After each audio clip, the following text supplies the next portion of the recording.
Ok, on est le 1er avril, donc ça veut dire poisson d'avril ou comme on dit en anglais, April Fools. Fool, c'est simplement le verbe pour dire duper ou mener quelqu'un en bateau, ou encore c'est un nom pour dire idiot ou quelqu'un qui s'est fait duper. Frank, stop it. You don't think you actually can fool me, do you?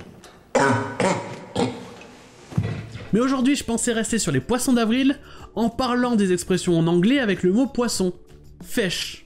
Et tout d'abord, la plus connue est probablement to have bigger fish to fry, avoir de plus gros poissons à frire.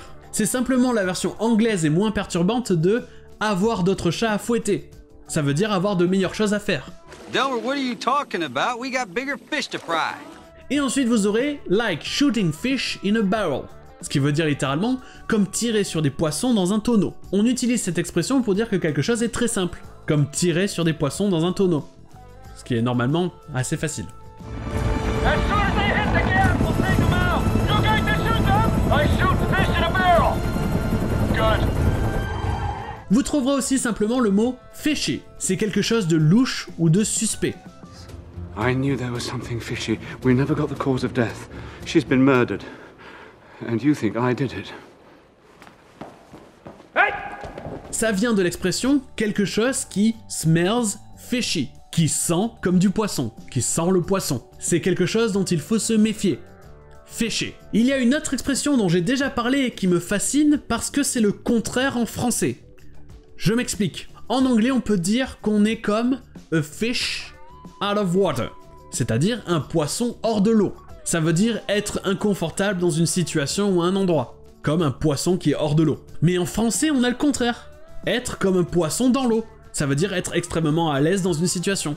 Dans chaque langue, le contraire n'existe pas, et la version anglaise, a fish out of water, et la version française, être comme un poisson dans l'eau, sont contraires. Et moi, je trouve ça fascinant. Et enfin, le premier truc auquel j'ai pensé en faisant cet épisode, c'est une scène dans Ant-Man and the Wasp. Mais il faut que je vous explique avant de vous montrer la scène parce que le dialogue va très vite. Cette scène parle de l'expression pas super courante « to land a fish ». Land, ça veut dire terre. Donc land a fish, ça veut dire littéralement ramener un poisson sur la terre ferme. En clair, ça veut dire pêcher un poisson. Mais le sens figuré de cette expression, ça veut dire conclure un marché ou signer un nouveau client. C'est comme réussir à pêcher un poisson, mais dans le milieu commercial. Mais Lewis, dans cette scène, pense que l'expression c'est « to land a bird ». Pas un poisson, mais un oiseau. Et donc land a bird, ça veut dire faire atterrir un oiseau, comme land a plane veut dire faire atterrir un avion. Mais maintenant que je vous dis ça, je suis pas super sûr de comment je vais réussir à sous-titrer cette scène. Bon, voilà l'extrait. So we gotta land this bird. He can go in anywhere. And the expression is land this fish. No, it's land the bird. Just like you land the plane. You gotta land the plane to be in business. I know it's silly to get hung up on these kinds of things, but I do. How am I gonna land a fish? It can't walk, and if it swam up on shore and it battled a hawk, who's gonna win? You've really turned me around on this thing. Et voilà pour les expressions avec fish.